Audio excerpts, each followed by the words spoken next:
Today I have a pretty old leaf blower in for repair.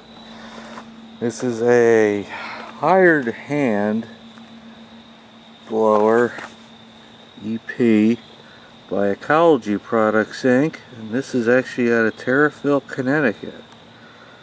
You can tell this is old because it was actually made in this state. Looks old. I mean, you can tell by the paint scheme on it that this pretty vintage machine here does have points, and I can't get the camera in there, but the date code says this is a 1972, so pretty old machine, but for its age it's in very good condition, I'd have to say. A little surface rust here and there, but doesn't look like it was abused. 5 horsepower Briggs & Stratton. Actually has pneumatic tires, which the tubes are leaking. I gotta replace those. And this I found of interest. I haven't seen this before. I mean, it has a choke on the handle here, and it's one of these style carburetors, the ones where you usually pull this out, start it, and push it in. But this is on a remote choke system. It's got this little rod here that has a spring on it, and it goes over to this linkage here, which is kind of hard to see, but if I move this to choke, that pushes up the linkage here. I'm going to push a little harder. There we go. And this guy pops out.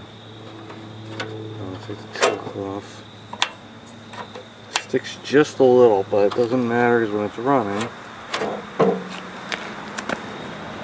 Let's choke on. I'll take it off.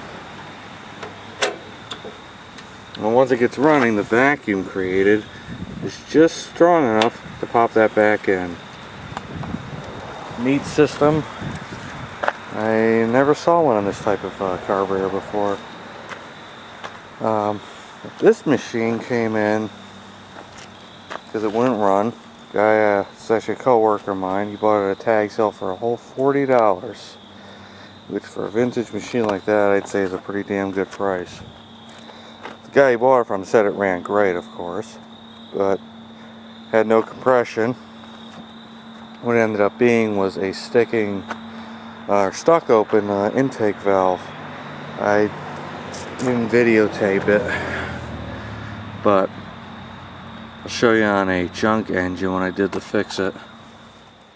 This engine's hopelessly seized. It's been outside without the head on it for a while, but what it was is the intake valve, which is this one, was stuck all the way open, and when he spun it, it just stayed there.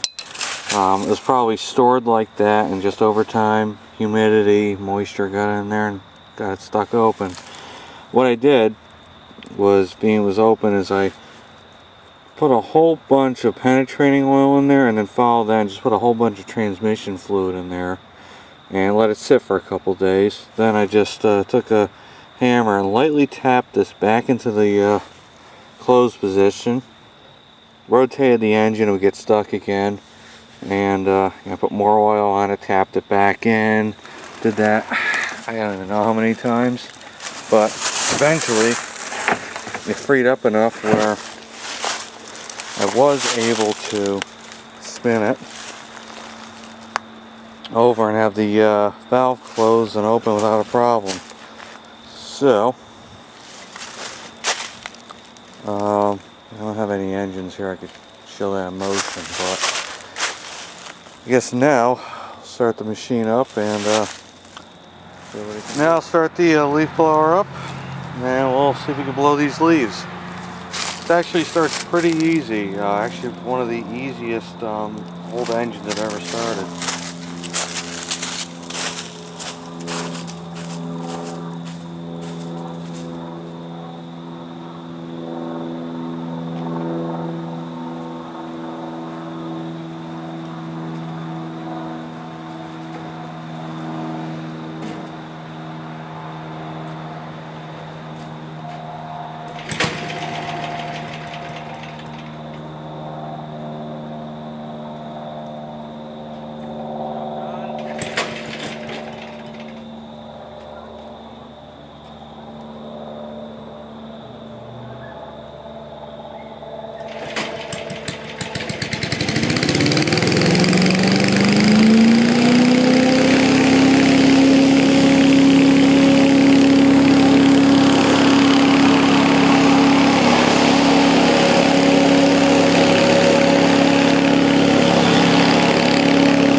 hand idles pretty nicely too.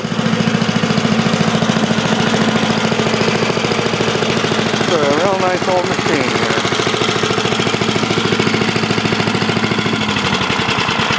Alright, that even works.